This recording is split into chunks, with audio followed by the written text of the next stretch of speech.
अध्यात्म, जीवन जीने का एक तरीका।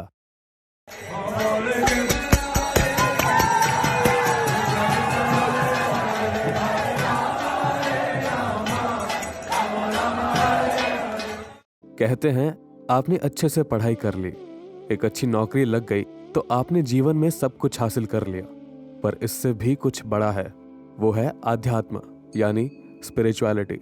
मैं एमटेक किया हुआ हूँ आईटी कानपुर से। मैंने सॉफ्टवेयर इंजीनियर भी एज अ काम किया है, फिर मैंने एज अ टीचर भी काम किया, as a lecturer in a college, and then I worked as a head IT and initiative also. I am working with the company as a project manager, and then again now I am working as a data analyst in a company. इतने पढ़े लिखे लोग, इतनी अच्छी नौकरियां करने वाले लोग आध्यात्म की ओर आ रहे हैं, तो कुछ तो बात होगी इस आध्यात्म में। मैं मे भी सुसाइड कर लेता उस समय में अगर मैं स्पिरिचुअलिटी में नहीं होता था। और इसी आध्यात्म के राह को दिखाने में एक अहम भूमिका निभा रहा है इस्कॉन।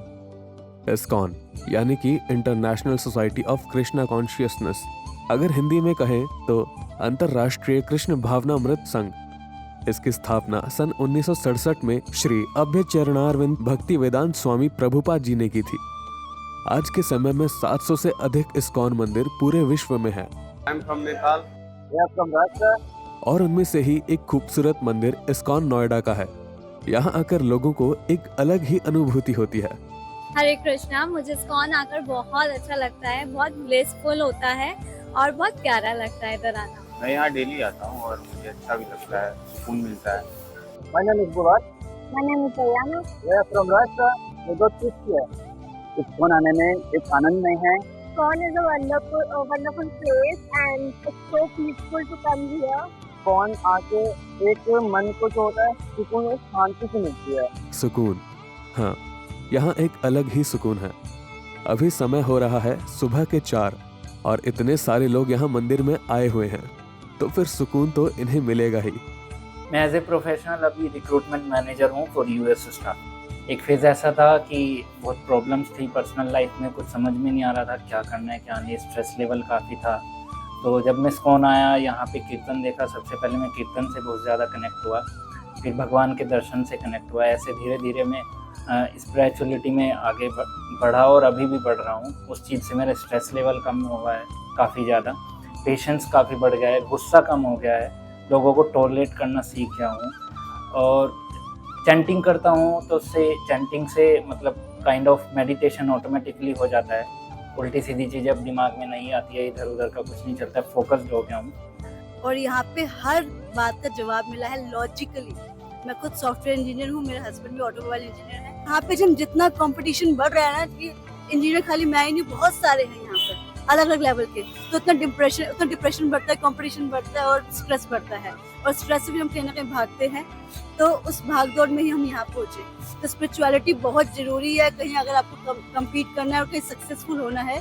मेरे साथ ऐसा सिचुएशन भी रहा लाइफ में, जो मेरे मदर फादर दोनों हॉस्पिटल में एडमिट थे। उस समय में स्पिरिचुअलिटी ने मुझे काफ़ी हेल्प किया। कैसे हेल्प किया, मैं ऐसा था सिचुएशन में था, मैं उनको छोड़ के जाने वाला था। ये रहे माता पिता, मेरे से सेवा नहीं होगा, कौन इनकी पॉटी साफ करे, कौन इनको सुसु कराए, I am not going to take care, मैं जाने वाला हूँ। तब इस्कॉन से जुड़े लोगों ने बोला नहीं आप अपने पेरेंट्स का ध्यान रखिए, ये एज अ बच्चा आपकी ड्यूटी है पेरेंट्स के लिए, आप उनका टेक केयर कीजिए in this difficult situation of time जब वो लोग हॉस्पिटल में एडमिट हैं। तो स्ट्रेस भी कम हुआ मेरा स्पिरिचुअलिटी से। मैं मे भी सुसाइड कर लेता उस समय में अगर मैं स्पिरिचुअलिटी में नहीं होता था। कुछ लोग जीवन में सब कुछ पाकर आध्यात्म के उस राह पर चल पड़ते हैं, जहां हम आम लोगों के हिसाब से वह सब कुछ त्याग देते हैं, पर उनका मानना तो कुछ और ही है। वैसे लोग केवल यही देखते हैं कि क्या उन्होंने छोड़ा है, बट ये नहीं समझते कि उनको मिला क्या। जब ये बात समझने लगेंगे कि क्या मिला हुआ है, उसके सामने क्या छोड़ा हुआ है, वो तो कुछ भी नहीं है। मटेरियल वर्ल्ड में जो है हमें लगता है कि हायर टेस्ट मिल रहा है, बट वो हायर टेस्ट नहीं है, वो लोअर टेस्ट है। जब हमको हायर टेस्ट मिलता है इधर से, तो हम फिर वो वाला लोअर जो इस तरफ का आनंद मिल रहा होता है तो छोड़ देते हैं। ये वो लोग हैं जिन्होंने अपने जीवन जीने के तरीके को आध्यात्म से जोड़ लिया है। ये आध्यात्म के एक ऊपरी स्तर पर पहुंच चुके हैं। ये संन्यास की राह पर चल पड़े हैं, मोक्ष की खोज में निकल पड़े हैं।